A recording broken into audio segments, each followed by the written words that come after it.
मादा है उसका प्रवेश उनकी सीमा में नहीं होता।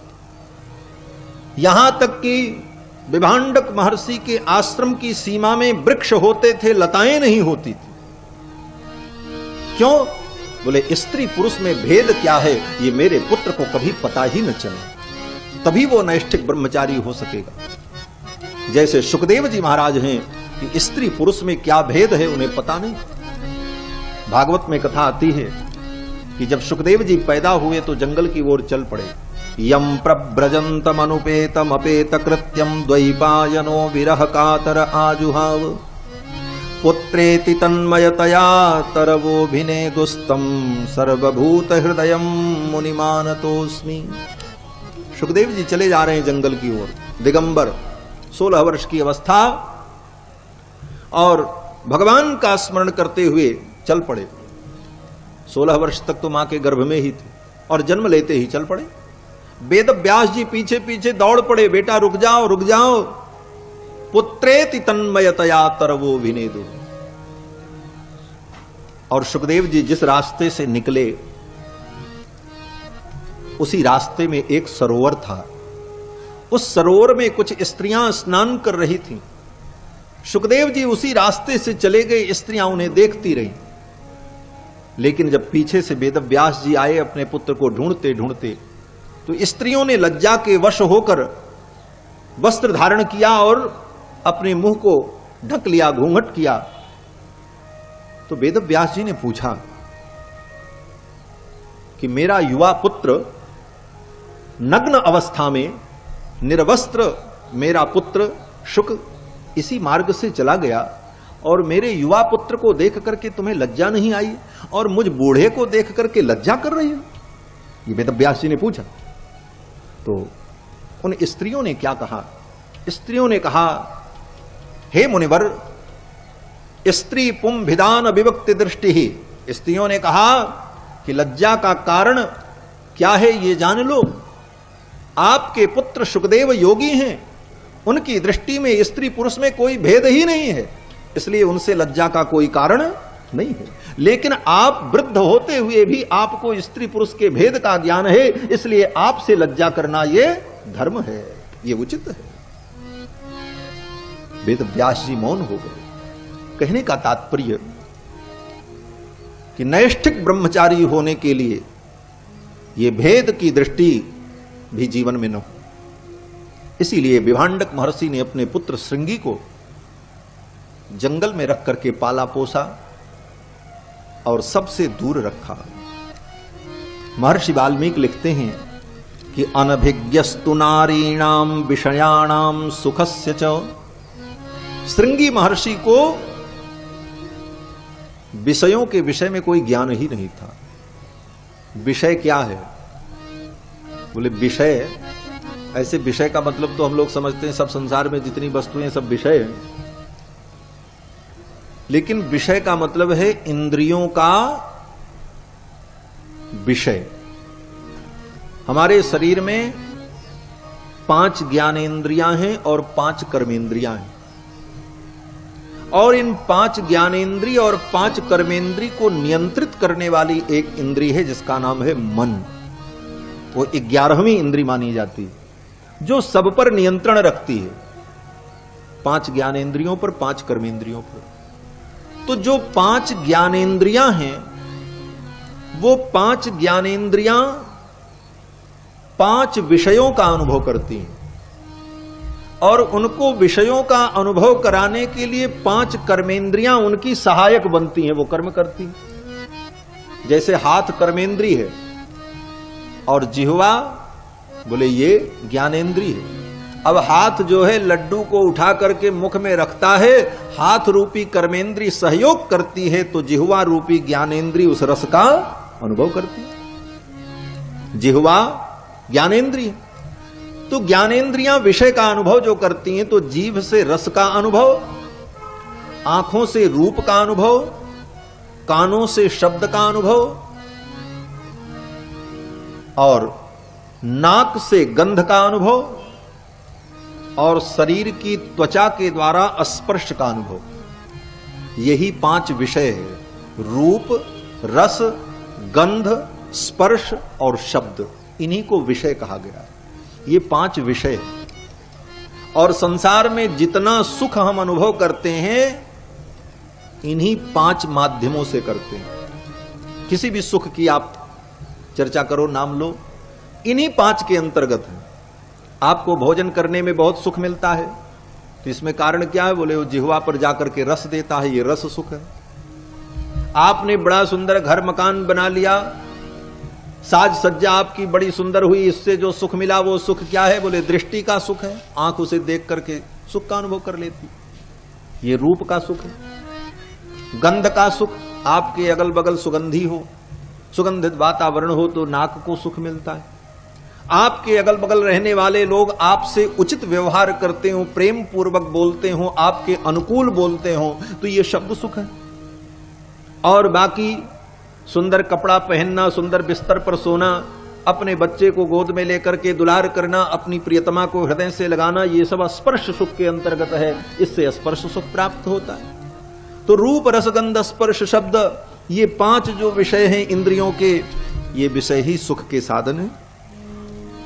और जिन विषयों से सुख मिलता है इससे अनभिज्ञ हैं ऋषि श्रृंगी। वाल्मीकि जी कहते हैं कि अनभिज्ञस्तु नारीणाम विषयाणाम सुखस्य च, विषयों का जो सुख है इस सुख से अनभिज्ञ हैं, जानते ही नहीं। श्रृंगी महर्षि को लड्डू खिलाओ चाहे मिर्चा खिलाओ, उनको पता ही नहीं चलता है क्या खा रहे हैं। यही अनभिज्ञता है, खा लिया बस। कान में कोई सुनाओ, गाली दो, चाहे प्रेम से बोलो कि आप बड़े अच्छे हो, उनको अंतर नहीं समझ में आता। अनभिज्ञ है, विषयों से अनभिज्ञ है। ऐसे विरक्त महात्मा महाराज। लेकिन भगवान की माया, भगवान की लीला बड़ी विचित्र है। ऐसे अनभिज्ञस्तु नारीणाम, इनका भी भगवान ने विवाह करा दिया। जो नारी से अनभिज्ञ और जिसके पिता ने इतनी तपस्या की कि मैं अपने पुत्र को नैष्ठिक ब्रह्मचारी बनाऊं, उसका भी ब्याह भगवान ने कराई दिया। इसलिए सच्ची बात तो यही है कि राम कीन चाहे सोई होई, करे अन्यथा अस नहीं कोई। राम जी जो करना चाहते हैं वही होता है। सर्वस्य रामम वश, रामस्य सर्वम वश, राम के बस में ही सब कुछ है। राम जी जो करते हैं सोई होता है। कितनी ऐसी कथाएं हैं। श्री जयदेव कवि की कथा है, पिछले साल भक्तमाल में मैंने सुनाया था। श्री जयदेव कवि इतने बड़े विरक्त कि पेड़ के नीचे रहते, घर नहीं बनाया, और एक पेड़ के नीचे भी एक दिन रहते थे, दूसरे दिन दूसरे पेड़ के नीचे चले गए कि कहीं आसक्ति न हो जाए कि ये मेरी जगह है, मुझे यहां बैठना चाहिए। इतने विरक्त। लेकिन भगवान की ऐसी माया कि भगवान ने उनका 2-2 ब्याह करा दिया और 2-2 गृहिणियां। ऐसी रचना रचते हैं। ये ठाकुर भी बड़े कौतुकी हैं। हमारे पूज्य स्वामी जी कहते, ये ठाकुर हमारा जो है ना, ये बहुत अमनिया बिगाड़ है। जो जितना नियम बनावे तो ठाकुर पहले उसके नियम को बिगाड़ करके उस नियम का जो अभिमान है उसको मिटा देता। नियम का जीवन में पालन हो दृढ़ता पूर्वक, लेकिन उन नियमों का अगर अभिमान आ गया कि हम तो बड़े नियम निष्ठ हैं, तो ठाकुर 1 मिनट में तुम्हारे नियम को बिगाड़ सकते हैं। 1 सेकंड नहीं लगेगा नियम बिगाड़ने में।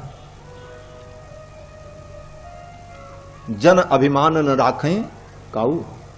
किसी भी प्रकार का अभिमान अगर जीवन में आ गया, अपनी योग्यता का, अपने त्याग का, अपने बल का, अपनी बुद्धि का, अपनी तपस्या का, तो भगवान 1 मिनट में सब बराबर ही कर देते।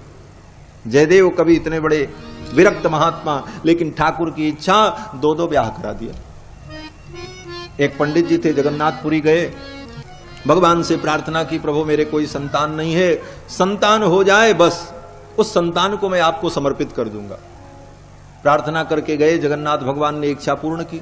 जाने के बाद कन्या भई, तो कन्या को लेकर के गए, जगन्नाथ भगवान को समर्पित कर दिया। प्रभु ये कन्या आपकी। तो जगन्नाथ भगवान ने पंडित जी से कहा कि ये कन्या आपने मुझे समर्पित कर दी, अब मैं जो आज्ञा करता हूं उसका पालन करो। बोले क्या आज्ञा है? बोले बंगाल प्रांत में चले जाओ, वहां पर फला गांव में जयदेव नाम के एक ब्राह्मण हैं जो मेरे ही स्वरूप हैं, इस कन्या का उन्हें दान कर दो, ये मेरी आज्ञा है। बेचारे बैठे थे पेड़ के नीचे और वहां से आदमी आए, कन्या लेकर के वो ब्राह्मण आए और अपनी कन्या का दान कर दिया। बोले भगवान की आज्ञा, और भगवान की आज्ञा उन्हें सिरोधार्य करनी पड़ी। तो ठाकुर की लीला बड़ी विचित्र है। ठाकुर कब क्या करते हैं ये किसी को पता नहीं। श्रृंगी महर्षि इतने बड़े विरक्त और इनका भी ब्याह हो गया। कैसे हुआ? सुमंत जी महाराज कथा सुनाते हुए कहते हैं कि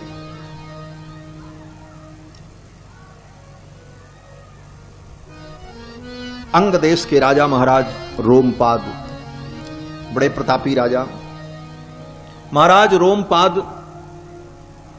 उनके कोई संतान नहीं। एक कन्या जिसका नाम शांता, वो भी कन्या उनकी अपनी बेटी नहीं, श्री दशरथ जी महाराज की बेटी। सुमित्रा जी के द्वारा एक कन्या पहले ही उत्पन्न हुई थी और श्री दशरथ जी ने अपनी कन्या सुमित्रा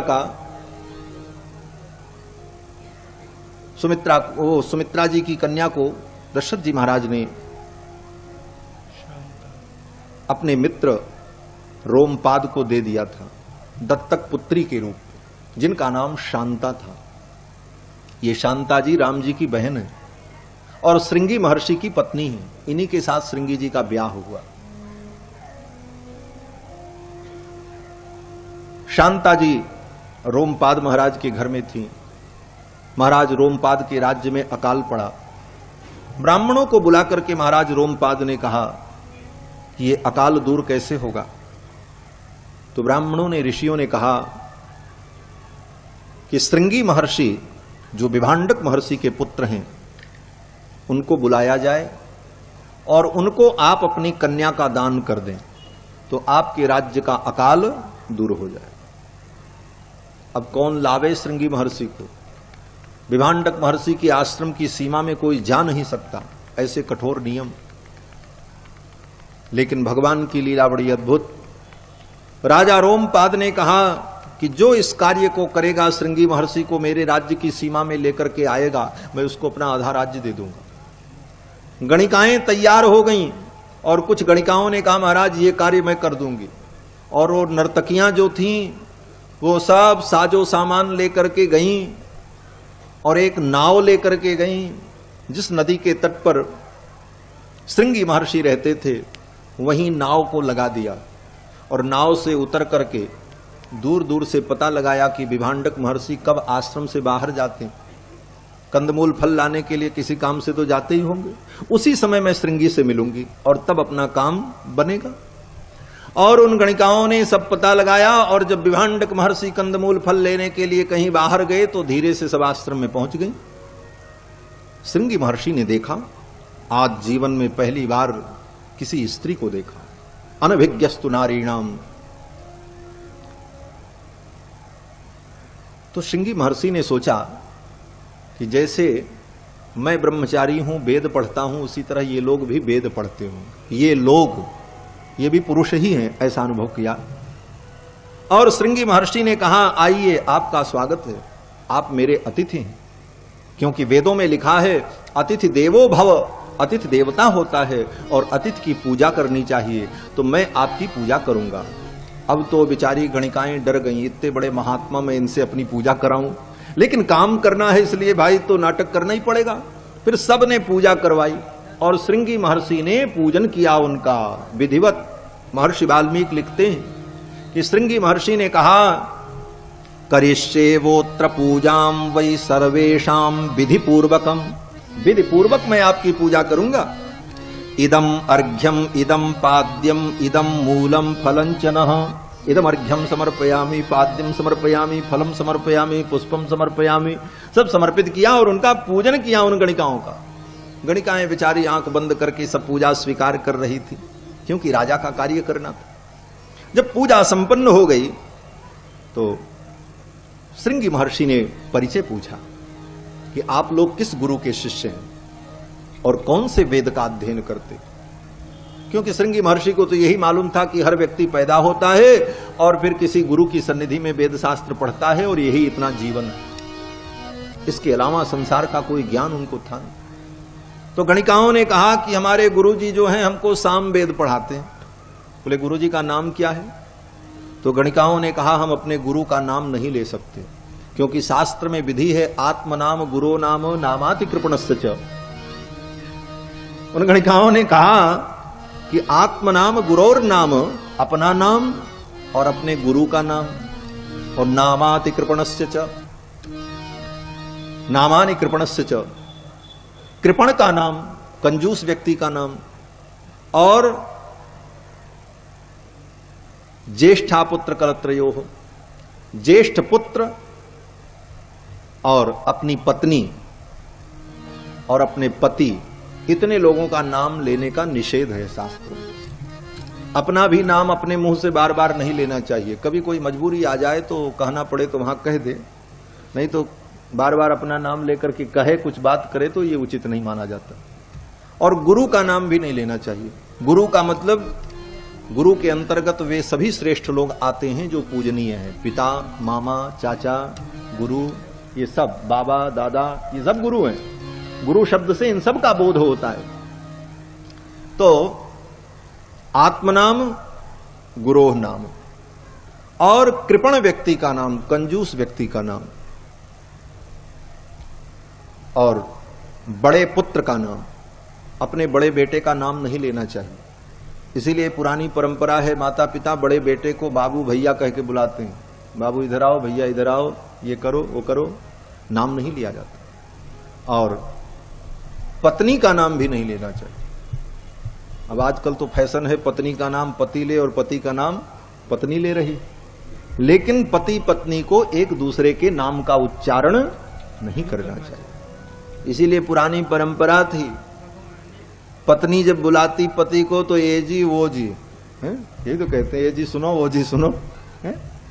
और पति क्या कहते, अरे फलाने की मम्मी सुनो है? यही तो कहा जाता, फलाने की मैया सुनो है? तो ये परंपराएं हैं, इनके पीछे रहस्य है, शास्त्र सम्मत सिद्धांत है। और आधुनिक दुनिया को देखकर, आधुनिकता की दौड़ में आगे बढ़ने के लिए अपनी पुरानी परंपरा को हम दकियानुसी समझकर, उसे पुरानी परंपरा समझ करके अगर उसका हम त्याग करते हैं तो हम घाटे में रहेंगे, हमारा कल्याण नहीं होगा। इसलिए अपनी प्राचीन परंपराओं को संरक्षित रखना चाहिए, उन परंपराओं का अपने कुल के अनुरूप निर्वाह करना चाहिए, यही धर्म है। इन परंपराओं का भी बहुत बड़ा महत्व है। पारस्कर गृह सूत्र का जब हम लोग अध्ययन कर रहे थे तो विवाह की पद्धति, विवाह की विधि का वर्णन है पारस्कर गृह सूत्र में। तो गुरुजी पढ़ा रहे थे तो उसमें प्रकरण आया कि सारी विधि का वर्णन करने के बाद महर्षि पारस्कर ने लिखा है कि इतनी विधि करने के बाद उस घर की बूढ़ी स्त्रियां, बड़े लोग जो विधि बतावें वो भी विधि करना चाहिए। वेदों ने इसको प्रमाणित किया। इसीलिए विवाह में जो अपने अपने देश में माताएं सब विधि बताती हैं, अब ये देवता की पूजा करो, अब पीपल की पूजा करो, कुआं की परिक्रमा करो, वो वेद में कहीं नहीं लिखा है, लेकिन परंपरा से होता है और उसको भी वेदों ने मान्यता दी है कि वो भी कर लेना चाहिए। प्राचीन परंपराओं का इतना महत्व है। तो उन गणिकाओं ने कहा गुरु का नाम नहीं लेना चाहिए, गुरु जी का नाम हम कैसे लें, हम लोग सामवेद पढ़ते हैं। तो श्रृंगी महर्षि बड़े आनंदित हुए और फिर उन गणिकाओं ने कहा हम आपके लिए कुछ लेकर के आए। और वो गणिकाएं सुंदर सुंदर लड्डू, रसगुल्ला, ये सब लेकर के आई थी मिठाई। जंगल में तो कभी बाबा जी ने देखा ही नहीं था, वहां कहां मिले ये सब। जब दिया खाने के लिए तो मोदकान प्रददुस्तस्मै, मोदक दिया, लड्डू, भक्ष्याश्च विविधान क्षुबान तानि चास्वाद्य तेजस्वी फलानीति स्म मन्यते। जब रसगुल्ला को खाया श्रृंगी महर्षि ने तो उनको समझ भी नहीं आया कि ये क्या है, क्योंकि इतने विरक्त थे, कभी देखा ही नहीं। तो पूछा श्रृंगी महर्षि ने उन गणिकाओं से कि ये कौन सा फल है, इसमें बीज भी नहीं है, छिलका भी नहीं है, इस फल का नाम क्या है। उसको फल समझा। महर्षि वाल्मीकि कहते हैं फलानीति स्म मन्यते, फलानी इति मन्यते, ये फल है ऐसा अनुभव किया। तो गणिकाएं भी बड़ी चतुर थी। उन गणिकाओं ने कहा ऐसा फल मेरे देश में होता है, आपके देश में नहीं होता, हमारे यहां तो ये सब पेड़ में लगते हैं। अब तो बड़े प्रसन्न हुए श्रृंगी महर्षि, बोले चलो हम भी घूम करके आते हैं। और श्रृंगी महर्षि को उन गणिकाओं ने आदर पूर्वक धीरे से नाव में बैठा लिया और नाव का लंगर खोल दिया। नाव धारा में बहने लगी और गणिकाएं सुंदर गीत सुनाने लगी, संगीत सुनाने लगी और श्रृंगी महर्षि को इसी जाल में उलझाकर और धीरे धीरे लेकर के अंग देश पहुंच गए। अंग देश की सीमा में जब नाव का पहुंची तो अंग देश के राजा महाराज रोमपाद पहले से तैयारी करके बैठे थे। नदी के तट से लेकर के महल तक मखमल के पावड़े बिछे हुए थे महाराज श्रृंगी के स्वागत के लिए। ब्राह्मण लोग वेद पाठ करने के लिए उपस्थित थे, गायक गुणी जन उनके स्वागत के लिए उपस्थित थे। श्रृंगी महर्षि की नाव का जब पहुंची और नाव से उतरकर ज्यों ही अंग देश की सीमा में श्रृंगी महर्षि ने अपने चरण को रखा, उसी समय घनघोर बादल आ गए, आकाश आच्छादित हो गया और झरझर झरझर वर्षा प्रारंभ हो गई, अकाल दूर हो गया। फिर तो आदर पूर्वक श्रृंगी महर्षि को लेकर के महाराज रोमपाद अपने महल में गए, उनका पूजन किया और पूजन करने के बाद शांताम शांतेन मनसा राजा हर्षमवापसः, राजा रोमपाद ने अपनी बेटी शांता का दान कर दिया, ब्याह कर दिया। अब जब ब्याह हो गया तो सब अनुभव कराया उनको, संसार क्या है कैसे। फिर तो आनंद पूर्वक श्रृंगी महर्षि अपनी पत्नी शांता के साथ महाराज रोमपाद के यहां रहने लगे। इधर विभांडक महर्षि को पता चला, चल पड़े खोजने के लिए और ढूंढते ढूंढते आए। जब उनको पता चला कि मेरे बेटे को इस तरह से महाराज रोमपाद ने बुला लिया और मेरे बेटे का ब्याह करा दिया, विभांडक महर्षि को बहुत क्रोध आया। मैं अपने पुत्र को नैष्ठिक ब्रह्मचारी बनाना चाहता और मेरे पुत्र को गृहस्थ बना दिया। आज मैं राजा को शाप देकर के उसके राज्य को नष्ट कर दूंगा। क्रोध में आए, अब तो सारी प्रजा थरथर कांपने लगी कि आज महाविनाश होगा। लेकिन विभांडक महर्षि जब महल के अंदर पहुंचे और सिंहासन पर बैठे हुए अपने पुत्र श्रृंगी को देखा और श्रृंगी के बगल में बैठी हुई पुत्र वधू शांता को देखा। आज तक तो श्रृंगी महर्षि बलकल वस्त्र पहनते थे, लेकिन आज दिव्य पीतांबर और दिव्य राजसी वस्त्र में अनेक प्रकार के आभूषणों से अलंकृत उनका श्रीअंग और बगल में विराजमान लक्ष्मी के समान शोभायमान बहु शांता को जब देखा तो ऐसी जुगल जोड़ी को देखकर विभांडक महर्षि का क्रोध शांत हो गया। विभांडक महर्षि ने सोचा अब जो होना था सो तो हो गया, भगवान की यही इच्छा थी, अब तो शाप देना उचित नहीं है, अब तो इनको आशीर्वाद देना उचित है। और फिर अपने पुत्र को और अपनी पुत्र वधू को विभांडक महर्षि ने आशीर्वाद दिया।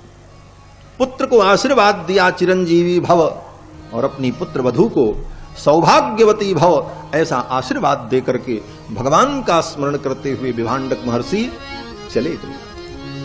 सुमंत जी कहते हैं, राजन वो श्रृंगी महर्षि परम तपस्वी तपःपूत अंग देश के राजा महाराज रोमपाद के जामाता, उन्हीं को बुलाया जाए और उन्हीं के द्वारा यज्ञ संपन्न हो। फिर तो श्री दशरथ जी महाराज ने अपने सेवकों को बुलाया और स्वयं अंग देश की यात्रा करते, किसी दूत को नहीं भेजा बुलाने के, ब्राह्मण को, आचार्य को, गुरु को अगर बुलाना है तो स्वयं विनम्रता पूर्वक जाकर के निमंत्रण देना चाहिए और बुला करके लाना चाहिए। किसी दूत और सेवक को भेज करके उनको बुलवाना ये अपराध माना जाता है। स्वयं श्री दशरथ जी महाराज अपने परिकरों को लेकर के और अपनी पत्नियों को लेकर के अंग देश की यात्रा करते हैं। सप्ताष्टाश दिवसान राजा राजानमिद्ब्रवीत, 7-8 दिन तक दशरथ जी महाराज अंग देश में रहे अपने पूरे परिकरों के सहित। और 7-8 दिन जब बीत गए तब श्री दशरथ जी ने अपने मित्र महाराज रोमपाद से कहा, राजन, मैं आपकी पुत्री शांता और आपके दामाद श्रृंगी ऋषि को लेने आया हूं। इनके द्वारा मेरा यज्ञ होगा और मुझे पुत्र की प्राप्ति होगी। आप इन्हें आदर पूर्वक विदा करें। फिर तो महाराज रोमपाद ने अपनी बेटी और दामाद को आदर पूर्वक विदा किया है और श्री दशरथ जी महाराज उनको लेकर के श्री अवध आए,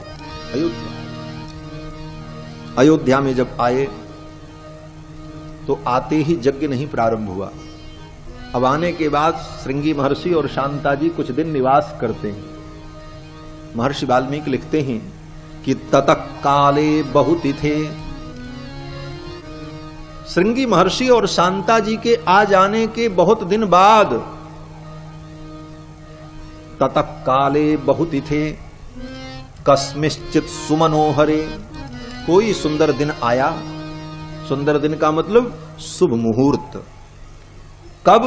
बोले बसंते समनुप्राप्ते, बसंत ऋतु जब आई तो यज्ञ करने का संकल्प हुआ।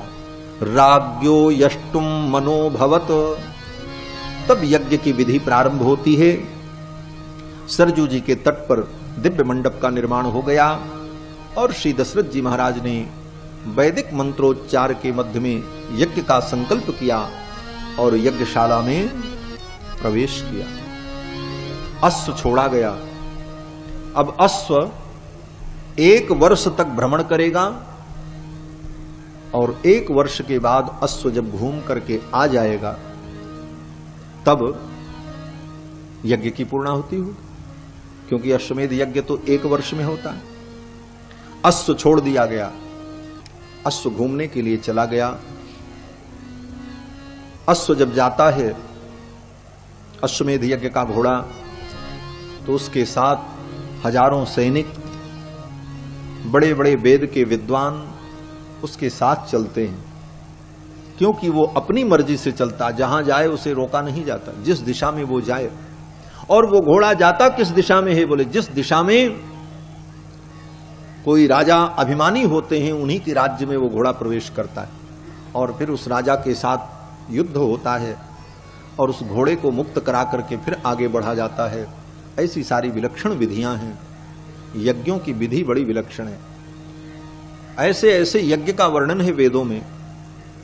एक यज्ञ का तो वर्णन है, एक दिन अभी चर्चा हो रही थी सरस्वती नदी की, कि सरस्वती नदी अंतर्वाहिनी नदी है, कुरुक्षेत्र से प्रकट होती है और भीतर भीतर पृथ्वी के अंदर से चलती हुई वो नदी प्रयाग तक आती है और गंगा जमुना में जहां संगम होता है वहीं पर वो मिल जाती है।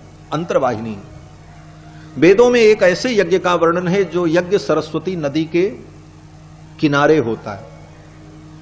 तो कैसे होता है? बोले भूगर्भ विज्ञान के अंतर्गत वो तय किया जाता है कि सरस्वती नदी किस देश से होकर के, किस मार्ग से होकर के जा रही है, और बहुत बड़ी गाड़ी बनाई जाती है, बड़ी बड़ी पहियों वाली, और उसी गाड़ी के ऊपर यज्ञ मंडप बनता है और कुरुक्षेत्र से वो यज्ञ प्रारंभ होता है। एक दिन यज्ञ हुआ और सायंकाल यज्ञ समाप्त होने पर अध्वर्यु स्फय नाम के एक अस्त्र को फेंकता है और जितनी दूर वो फेंके और जहां पर वो अस्त्र जाकर के गिरे, दूसरे दिन वो खींच करके गाड़ी वहां खड़ी की जाती, फिर वहां यज्ञ होता। इस प्रकार कुरुक्षेत्र से चलते हुए प्रयाग में आकर के उस यज्ञ की पूर्णाहुति होती है, क्योंकि प्रयाग का मतलब ही है प्रकृष्टो यागः यत्र भवति सब प्रयागः। जहां पर बड़े बड़े यज्ञ होते आए हैं ऐसे भूमि का नाम प्रयाग है। तो ऐसे ऐसे विलक्षण यज्ञों का वर्णन वेदों में किया गया है। अश्वमेध यज्ञ भी बड़ा विलक्षण यज्ञ। अश्व घूमने के लिए चला गया और 1 वर्ष धीरे धीरे बीत गया। अश्व जब लौट करके आया तो फिर बसंत ऋतु आ गई, क्योंकि बसंत ऋतु में ही अश्वमेध यज्ञ प्रारंभ हुआ था। पुनः प्राप्ते बसंते तु पूर्ण संवत्सरो भवत। 1 संवत्सर पूरा हो गया, 1 वर्ष पूरा हो गया। अब फिर जब बसंत ऋतु आई और 1 वर्ष पूरा हो गया, तो पूर्णिमा के दिन, चैत्र मास की पूर्णिमा के दिन अश्वमेध यज्ञ की पूर्णाहुति भई। और उस यज्ञ में श्री दशरथ जी महाराज ने खूब दान किया, खूब लोगों को दिया। महर्षि वाल्मीकि कहते हैं कि पूर्व दिशा जो थी होता को दे दिया। यज्ञ में 4 प्रकार के ब्राह्मण होते हैं, सामवेद का पाठ करने वाले, यजुर्वेद का पाठ करने वाले, अथर्ववेद का पाठ करने वाले और ऋग्वेद का पाठ करने वाले। ऋग्वेद के अनुसार जो कार्य करते हैं उनको होता कहते हैं। तो होता नाम के जो ऋत्विज थे उनको पूर्व दिशा का पूरा राज्य दशरथ जी ने दे दिया दक्षिणा में।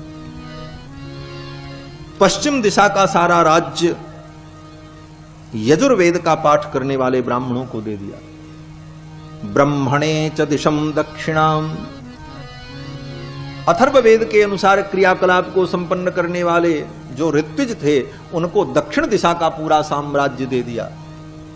और उद्गाता, सामवेद के मंत्रों का पाठ करने वाले जो उद्गाता थे उनको उत्तर दिशा का पूरा राज्य दे दिया। क्रतुम समाप्यतु तदा न्यायत पुरुषर्षभ। इस तरह न्याय पूर्वक श्री दशरथ जी महाराज ने यज्ञ संपन्न किया। देखो, दशरथ जी ने देने में कोई संकोच नहीं किया, सब कुछ दान कर दिया। लेकिन वो ब्राह्मण भी कितने त्यागी थे, कितने विरक्त थे। दशरथ जी के सम्मान को रखने के लिए ले लिया, लेकिन लेने के बाद सब लौटा दिया। ब्राह्मण को संतोषी होना चाहिए। शास्त्रों में कहा गया है, असंतुष्टा द्विजा नष्टा। जिस ब्राह्मण को संतोष नहीं होता वो ब्राह्मण नष्ट हो जाता है। संतुष्टा च महीपति, और जिस राजा को संतोष हो जाता है वो राजा नष्ट हो जाता है। देखो, कहीं पर संतोष गुण है और कहीं पर संतोष अवगुण बन जाता है। इसीलिए आचार्य और सद्गुरु और शास्त्र, इनका आश्रय लेना पड़ता है समझने के लिए। संतोष गुण है, लेकिन अगर ब्राह्मण में आ जाए तो गुण है, और क्षत्रिय में आ जाए तो वो दुर्गुण है। क्यों? असंतुष्टा द्विजा नष्टा। क्षत्रिय अगर संतोष कर ले, राजा संतोष कर ले कि बस मेरा राज्य इतना ही ठीक है, जैसे चल रहा चलता रहे, तो क्या उसके राज्य का कभी विस्तार होगा? कभी नहीं। वो अपने राज्य का विस्तार करता रहे, कभी संतोष न करे। और ब्राह्मण बोले, ब्राह्मण सदा संतोष रखे। कितना संतोष? बोले कभी घी घड़ा, कभी घी में माल छानने को मिले तो ठीक, और कभी मुट्ठी भर चना, कभी 1 मुट्ठी चना मिला तो उसमें भी संतुष्ट, और कभी वो भी मना, कभी वो भी नहीं मिला तो उसमें भी संतुष्ट। कहते ना संत, कभी घी घड़ा, कभी मुट्ठी भर चना, कभी वो भी मना। आटा का घाटा नहीं और घी के नहीं दर्शन, चाहे पड़े रहो बरसन। जो मिल जाए, केवल आटे ही मिले तो सूखी रोटी बना के खा लो। असंतुष्टा द्विजा नष्टा संतुष्टा च महीपति। ब्राह्मण को कभी असंतोष नहीं करना चाहिए। संतोष जीवन में रखना चाहिए, असंतोष न हो जीवन में। असंतुष्ट हुआ तो वो नष्ट हो जाएगा। और अगर ब्राह्मण के जीवन में संतोष आ गया तो इस संतोष गुण का फल क्या होगा जानते हैं? इसका फल यह होगा कि सारी दुनिया तुम्हारी होगी। तुम किसी से कुछ कहोगे, सब तुम्हारी आज्ञा का पालन करेंगे, श्रद्धा पूर्वक करेंगे, और तुम जो संकल्प करोगे वो तुम्हारा संकल्प पूर्ण हो जाएगा। जिस ब्राह्मण के जीवन में त्याग है उसको कोई कमी भी नहीं होती। वो जो सोचता है सब हो जाता है। आप देखो, बड़े बड़े ब्राह्मण तपस्वी लोग, 1 पैसा नहीं है, न एक बीघे की खेती है, न एक फैक्ट्री है, न एक दुकान, न एक मकान। लेकिन अगर वो मन में संकल्प करते हैं कि हमें ये काम करना है, तो करोड़ों अरबों का काम वो कर देते हैं समाज के लिए, राष्ट्र के लिए, और सब लोग उनका सहयोग कर देते। क्या चाहिए? बांध करके गठरी रखने से क्या फायदा? काम पे सारी चीजें मिल जाए, काम हो गया। ये संतोष का परिणाम है। और अगर असंतोष आ जाए, केवल तिजोरी भरने लग जाए, बैंक बैलेंस करने लग जाए, बोले तो फिर कुछ नहीं मिलेगा। जितना है उसी में जीते रहो, मरते रहो। असंतुष्टा दुजा नष्टा संतुष्टा च महीपति, सलज्जा गणिका नष्टा निर्लज्जा कुलांगना। गणिका नर्तकी अगर वो सलज्जा हो जाए तो वो नष्ट हो जाए। लज्जा गुण है, लेकिन अगर गणिका में लज्जा आ जाए तो फिर उसका धंधा कैसे चलेगा? उसे तो नाचना है सबके बीच में। वो जब निर्लज्ज होगी तभी उसका व्यापार चलेगा, तभी वो नाच सकेगी, गा सकेगी, क्योंकि उसका वही धर्म है। उसके लिए निर्लज्ज होना ही गुण है। और निर्लज्जा कुलांगना, और जो कुलवधू है, कुलवधू अगर निर्लज्ज हो जाए तो वो भी नष्ट हो जाए, उसके लिए लज्जा गुण है। तो ब्राह्मण ये इतने संतोषी कि महाराज दशरथ ने दिया, तो अगर कोई दान दे तो उसे स्वीकार करना चाहिए, त्याग करना भी अपराध है। अगर विधि पूर्वक कोई दान दे रहा है तो उस दान को न लेना यह भी ब्राह्मण के लिए उचित नहीं। एक बड़ी मनोविनोद की घटना मैं आपको सुनाऊं, सत्य घटना है तो बड़ी अटपटी बात, लेकिन निष्ठा की बात है। मेरे प्रारंभिक गुरु सन 86-87 में एक आचार्य अयोध्या में हुआ करते थे, पंडित श्री पाणिनी पांडे जी महाराज, बस्ती जनपद के, जिन्होंने संस्कृत की प्रारंभिक शिक्षा हमको दी। उन्हीं से मैं पढ़ता था, और वेद के बड़े अच्छे विद्वान थे, वेद भी पढ़ाते थे। वेद और व्याकरण इन दोनों विषयों का अध्ययन करने के लिए मैं उनके यहां जाता था। तो उनके विषय में जो पहले के विद्यार्थी उनके पास पढ़ते थे, वो एक संस्मरण सुनाते थे कि एक बार गुरुजी कहीं यज्ञ कराने के लिए गए, और बड़े सीधे थे, बड़े सरल थे। कहते हैं ना कि अनभिज्ञस्तु, विषयों से, संसार से अनभिज्ञ होना भी एक बहुत बड़ा सद्गुण है।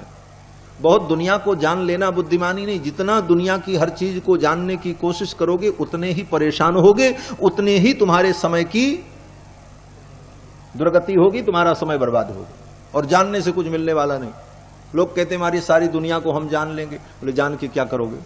एक एक परमाणु में क्या है, समुद्र में क्या है, ब्रह्मांड में क्या है, चंद्रमा पर क्या, मंगल पे क्या है, ये सब जान करके मिलेगा क्या? सब जानने के बाद भी एक दिन जब मरी जाना है, तो जो जानना है उसको जान लो, अपनी आत्मा को जान लो, भगवान को जान लो। ऐसा नहीं है कि हमारे ऋषि मुनि इतने कमजोर थे, आज के वैज्ञानिक ज्यादा बुद्धिमान हैं जो खोज कर।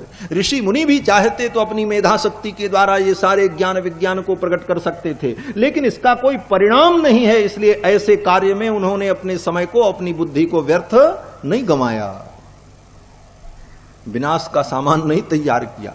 सृष्टि का मंगल करने के लिए उन्होंने अपनी बुद्धि का उपयोग किया, सृष्टि का कल्याण करने के लिए उन्होंने अपनी बुद्धि का सदुपयोग किया। तो बहुत कुछ जान लेना भी दुख को निमंत्रण देना है। ऐसे ऐसे महापुरुष महाराज की दुनिया की बहुत विषयों से अनभिज्ञ। तो इतने सीधे थे गुरुदेव भगवान श्री पाणिनी पांडे जी महाराज कि कहीं यज्ञ कराने गए तो किसी व्यक्ति ने उनसे मजाक किया। क्या मजाक किया? बोले महाराज कल यज्ञ की पूर्णाहुति है। बोले हाँ। बोले कल यज्ञ की पूर्णाहुति में जो जजमान हैं वो गौदान करेंगे और अन्नदान करेंगे, स्वर्णदान करेंगे, और हमने सुना है कि वो कन्यादान भी करने वाले हैं। अब गुरुदेव भगवान इतने सीधे थे, उनको लगा कि शायद ऐसा हो, और शास्त्र की विधि है अगर कोई दान करे तो फिर तो स्वीकार करना पड़ेगा।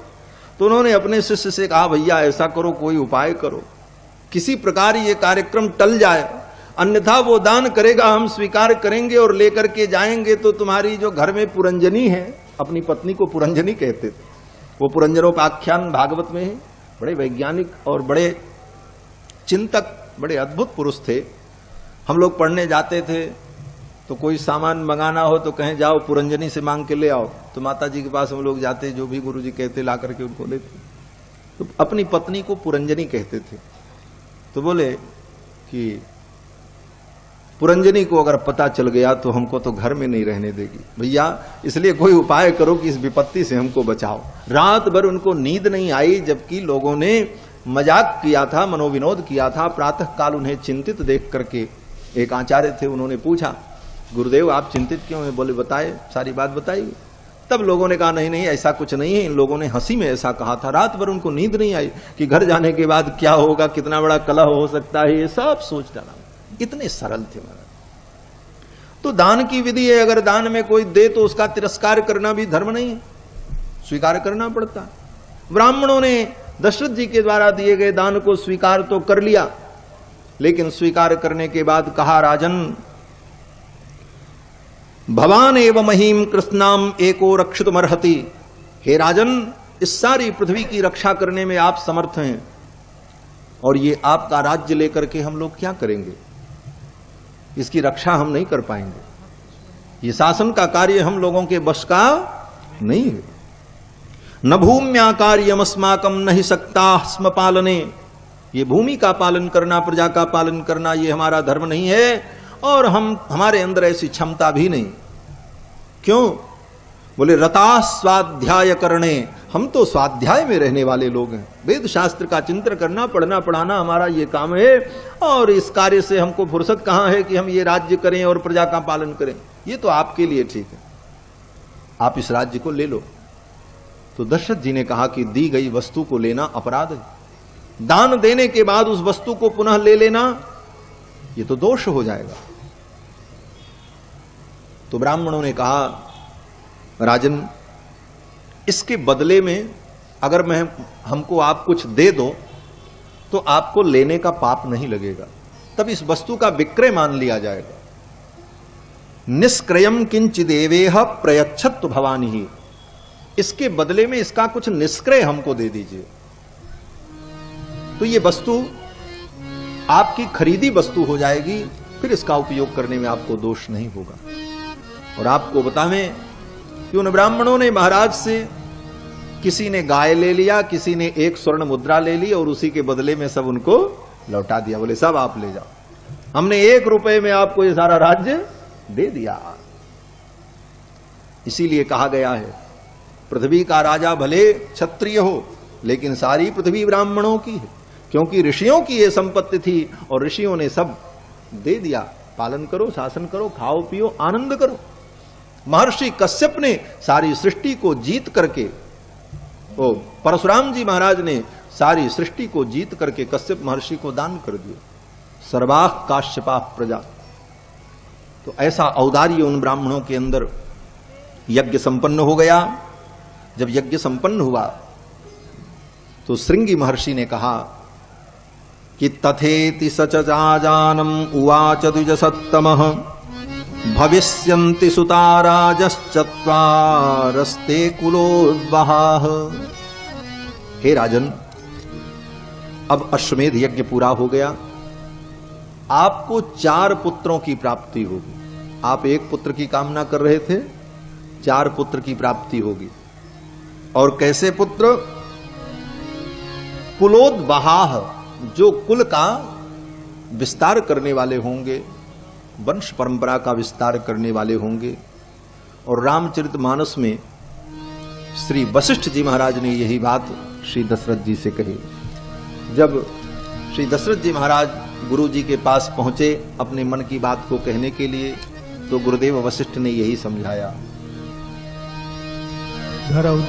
तब वशिष्ठ बहुविधि समझावा।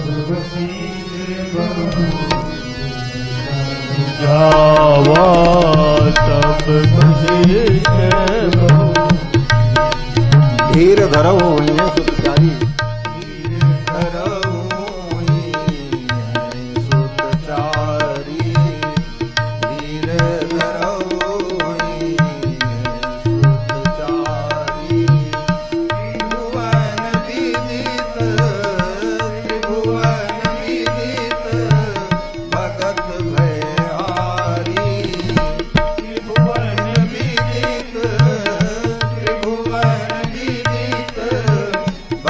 भयहारी धीरहु वीर होई हैं सुतचारी धरहु वीर होई सुतचारी।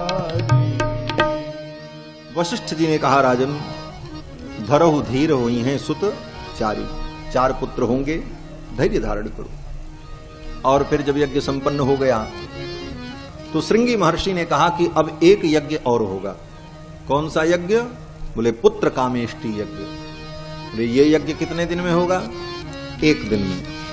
अथर्ववेद के मंत्रों के द्वारा पुत्र कामेष्टि यज्ञ में कराऊंगा, और उस पुत्र कामेष्टि यज्ञ से जो पायस प्रकट होगा, चरु प्रकट होगा, उस चरु के भक्षण से रानियां अंतर्वतनी होंगी और पुत्र को जन्म देंगी।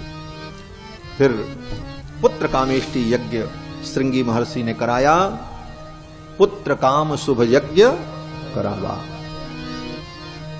और यज्ञ का परिणाम, बोले यज्ञ में अग्नि देवता चरु लेकर के प्रकट हो गए।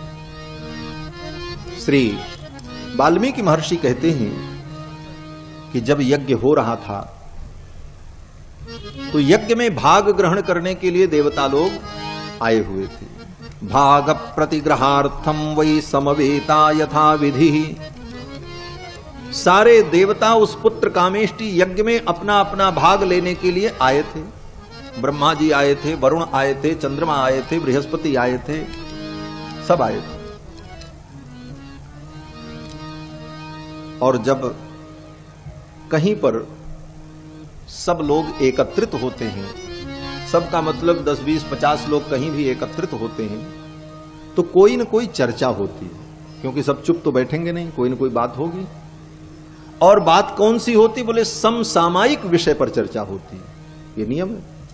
आज भी 4 व्यक्ति कहीं खड़े होंगे तो उस समय और उस वातावरण में जो विषय होगा उसी पर चर्चा प्रारंभ होती है। तो सभी देवता दशरथ जी के यज्ञ में जब भाग ग्रहण करने के लिए आए तो समसामयिक विषय पर उनमें आपस में चर्चा हो गई। और उस समय की सबसे बड़ी सामाजिक समस्या क्या थी? बोले रावण। रावण को लेकर के वहां पर चर्चा प्रारंभ हुई। क्या चर्चा हो रही है? बोले भगवस्तत्प्रसादेन रावणो नाम राक्षसः। उस सभा में सभी देवता आए थे, ब्रह्मा जी भी थे। अब सब देवता ब्रह्मा जी से कहने लगे कि भगवत तत्प्रसादेन, हे भगवान, आपकी कृपा से, आपके वरदान से ही रावण इतना दुर्दांत हो गया है कि आज सारे संसार को परेशान कर रहा। अब सब लोग ब्रह्मा जी को सुनाने लगे। सब यही कहे कि ब्रह्मा जी आपके कारण ये सब हो रहा है। जैसे होता ना कि सब व्यक्ति एक व्यक्ति को घेर लें, आपने ही ये सब काम बिगाड़ा है, आप ऐसा न करते तो ऐसा न होता। अब वो बेचारा व्यक्ति किसकी किसकी सुने?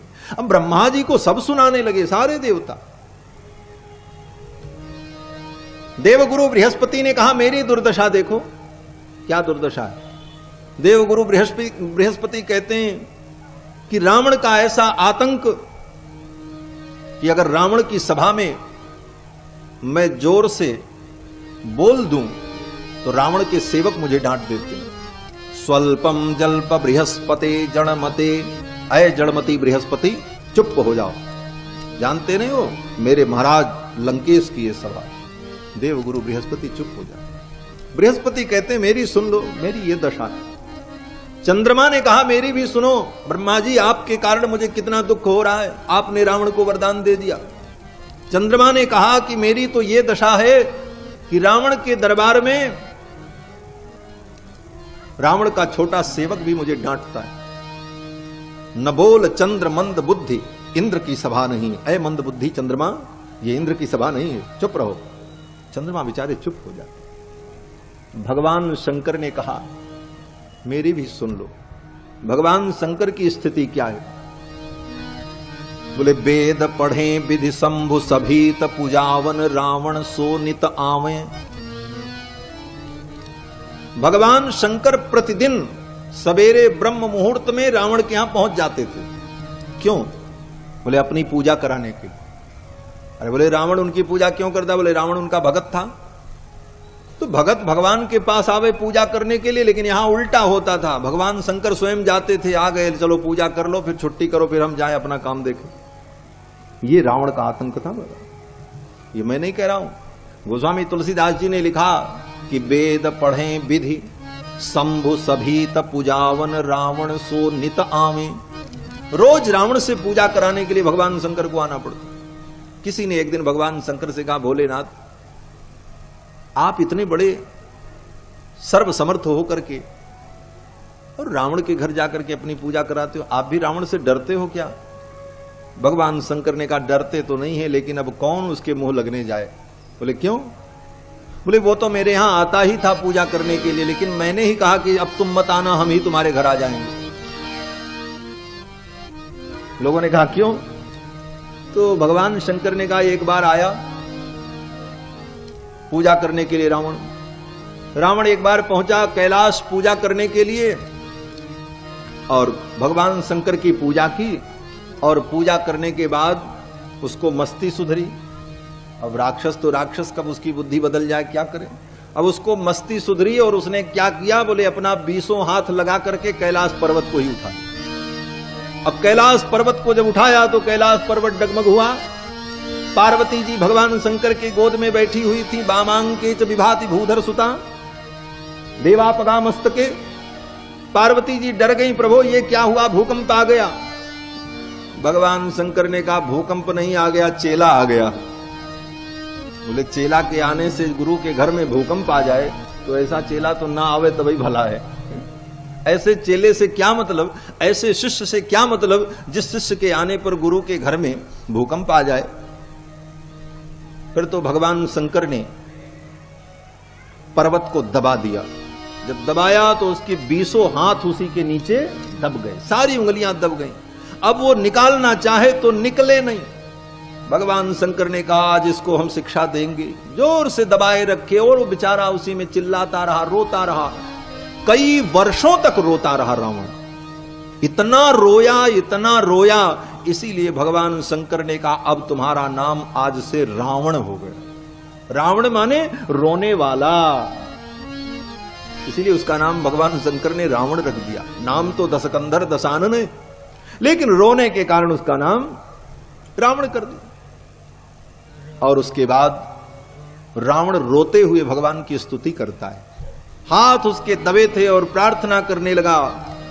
उसी स्तोत्र का नाम शिव तांडव स्तोत्र है।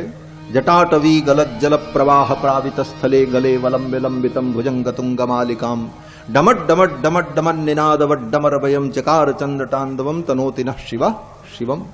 ऐसी स्तुति की। हमारे पूज्य स्वामी जी महाराज कहते थे, जो जैसा होता उसकी स्तुति भी वैसी ही होती। कोई भक्त स्तुति करता है तो कितने प्रेम से करता है। कर्पूर गौरम करुणावतारम, शब्दों में रस है। और रावण जब करता है तो जटाटवी गलत जल प्रवाह पावित स्थले गले वलंब लंबितम भुजंग तुंग मालिकाम डमट डमट डमट डमट निराद वड्डमर वयम जगार चंड तांडवम। क्यों? बोले वो रावण का जो हृदय है, जो उसका भाव है उग्र, वो भाव उसके शब्दों में प्रकट हो रहा है, उसकी वाणी में निकल रहा है। रावण ने स्तुति की। कहने का भाव कि भगवान शंकर ने कहा, बच्चा अब जाओ तुम अपने घर, अब तुम मत आना, मैं ही तुम्हारे घर आ जाऊं। क्यों?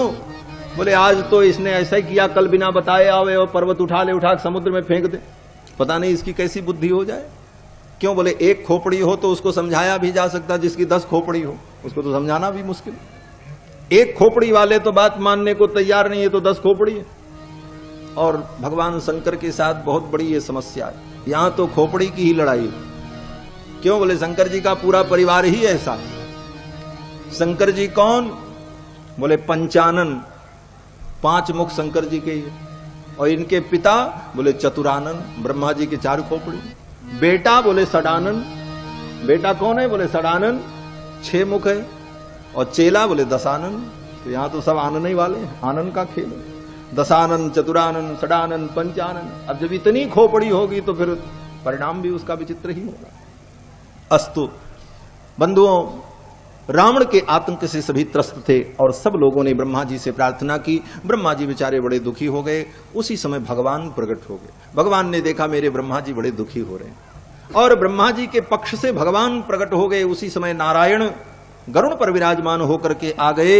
एतस्मिन्नंतरे विष्णुर उपयातो महाद्युति शंख चक्र गदा पाणि ही, शंख चक्र गदा पद्म धारण किए हुए भगवान नारायण गरुण पर बैठ करके आ गए और भगवान को देखते ही सब लोगों ने भगवान की स्तुति की और सभी देवताओं ने, ब्रह्मादिक देवताओं ने कहा कि त्वाम नियोक्षामहे विष्णु लोकानाम हितकाम्यया। हे भगवान, हम लोग आपसे प्रार्थना करते हैं कि आप ही रावण के आतंक से हमारी रक्षा करें। रावण का वध करने के लिए मैं अवतार ग्रहण करूंगा और रावण को उसके पूरे परिवार के सहित समाप्त कर दूंगा। सपुत्र पौत्रम सामात्यम, उसके पुत्र पौत्र अमात्य मंत्रिवर्ग सबको समाप्त कर दूंगा। हत्वा कूरम दुराधर्षम, दुर्धर्ष रावण का मैं वध कर दूंगा। देवर्षीणाम भयावहम, जो देवर्षियों को भयभीत करने वाला है।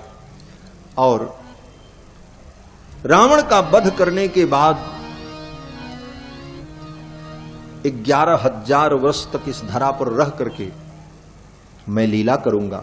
10 वर्ष सहस्राणि 10 वर्ष शतानि च बत्स्यामि मानुषे लोके पालयन पृथ्वीम इमाम। इस पृथ्वी का पालन करते हुए इस मनुष्य लोक में मैं 11 वर्ष तक निवास करूंगा, 11,000 वर्ष तक। और किसके घर में प्रकट होऊंगा ये भी मैं बता दे रहा हूं। पितरम रोचयामास तदा दशरथम नृपम, ये दशरथ जी जो यज्ञ कर रहे हैं ना, बस इन्हीं के घर में मैं प्रकट होने जा रहा हूं। वहीं भगवान ने अपना निर्णय सुना दिया। वार्ता संपन्न हो गई। ततो देवर्षि गंधर्वाः सरुद्राः साप्सरोगणाः, देवता गंधर्व रुद्र सब बड़े प्रसन्न हो गए और वार्ता पूर्ण हुई। और इधर पुत्र कामेष्टि यज्ञ में पूर्णाहुति प्रदान की गई। प्राजापत्य नाम का पुरुष यज्ञ कुंड से प्रकट हुआ चरु लेकर के, और उसी चरु में भगवान प्रवेश कर गए। गरुड़ पर बैठकर भगवान आए थे देवताओं के मध्य में और वहां से अंतर्धान हुए भगवान और गए कहां? बोले उसी चरु में प्रवेश कर गए। ततो नारायणो विष्णुर्नियुक्त सुरसत्तमयी, देवताओं के द्वारा रावण वध के लिए नियुक्त भगवान श्री नारायण उस चरो में प्रवेश कर गए। अग्नि देवता ने चरु प्रदान किया। भगत सहित मुनि आहुति दीने प्रगटे अग्नि चरु कर लीने। और उस चरु को श्री दशरथ जी महाराज को गुरुदेव वशिष्ठ ने दिया और श्री दशरथ जी महाराज ने उस चरु को अपनी तीनों रानियों को बांट करके दे दिया। तीनों रानियों ने उस चरु का सेवन किया है और उस चरु के माध्यम से तीनों रानियों के गर्भ में भगवान आ गए। कृत्वात्मानं चतुर्विधम, इधर तो भगवान गर्भ में आए और ब्रह्मा जी ने सभी देवताओं से कहा देखो भगवान नर बनने जा रहे हैं, नर रूप धारण करने जा रहे हैं, तो अब तुम लोग बानर बन जाओ। बानर तनु धरी धरी, बानर रूप धारण करके बानर तनु धरी धरी मही हरिपद सेवहु जाहि, जा करके भगवान की सेवा करो। और ब्रह्मा जी के आदेश से सभी बानरों ने और सभी देवताओं ने बानर का रूप धारण कर। बानर देह धरी छितिमाही, अतुलित बल प्रताप तिन पाही। अतुलित बल प्रताप से युक्त देवताओं ने ही बानर का रूप धारण किया। भगवान शंकर रुद्र एक रूप से हनुमान के रूप में प्रकट भये। पवन देवता अग्नि देवता ये सब प्रकट हो गए। ब्रह्मा जी जामवंत जी के रूप में प्रकट हो गए। पुरखाते सेवक भये हरते भय हनुमान। और सब जहां तहां प्रकट होकर के प्रतीक्षा करने लगे कि भगवान आएंगे और उनकी सेवा का हमें अवसर मिलेगा। और इधर भगवान माताओं के गर्भ में आ गए और धीरे धीरे 1 वर्ष बीत गया। अश्वमेध यज्ञ बसंत ऋतु में प्रारंभ हुआ और फिर जब बसंत ऋतु आई तो अश्वमेध यज्ञ पूरा हुआ। और जिस दिन अश्वमेध यज्ञ पूरा हुआ उसी के दूसरे दिन पुत्र कामेष्टि यज्ञ हुआ। और पुत्र कामेष्टि यज्ञ 1 दिन का, और उसी दिन माताओं ने चरु भक्षण किया और माताओं के गर्भ में भगवान आए। और फिर जब 1 वर्ष बीत गया ततो यज्ञे समाप्ते तु ऋतूनाम षट् समत्ययुः। 6 ऋतुएं बीत गईं, 1 वर्ष बीत गया, और फिर जब बसंत ऋतु आई तब भगवान के प्रकट होने का समय हुआ। भगवान श्री राम अपनी मां के गर्भ में कितने दिन रहे? बोले 11 महीने 24 दिन। ततश्च द्वादशे मासे, एक दिन का हिसाब है।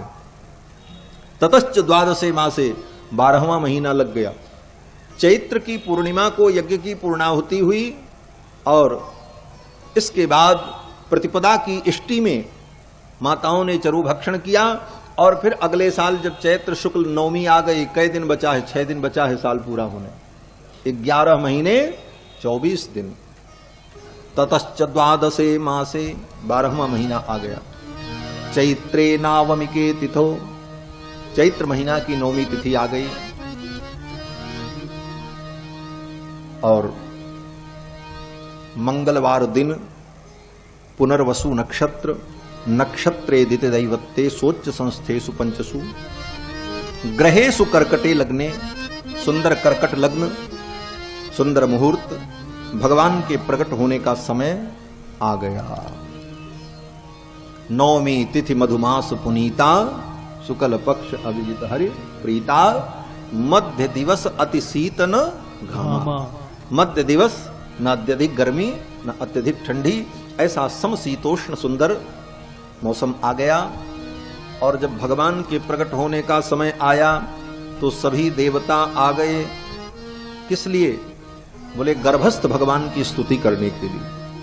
प्रोद्यमाने जगन्नाथम सर्वलोक नमस्कृतम, समस्त देवताओं ने आकर के गर्भस्थ भगवान की स्तुति की। श्रीमद् भागवत महापुराण में भी वर्णन है कि भगवान श्री कृष्ण के प्रकट होने के पहले देवताओं ने आकर के देवकी के गर्भ की स्तुति की। उसका नाम ही गर्भस्तुति है। और उस गर्भस्तुति में देवताओं ने कहा कि सत्यव्रतम सत्य परम त्रिसत्यम, सत्यस्य योनिम निहितम च सत्ये, सत्यस्य सत्यमृत सत्य नेत्रम, सत्यात्मकम त्वाम शरणम प्रपन्नाः। और यहां भी देवता लोग स्तुति कर रहे हैं। प्रोद्यमाने जगन्नाथम सर्वदेव नमस्कृतम, सर्व देवताओं ने गर्भ की स्तुति की, और स्तुति करके देवता लोग चले गए। गोस्वामी तुलसीदास जी लिखते हैं कि सुर समूह बिनती करी, पहुंचे निज निज धाम, और जग निवास प्रभु प्रगट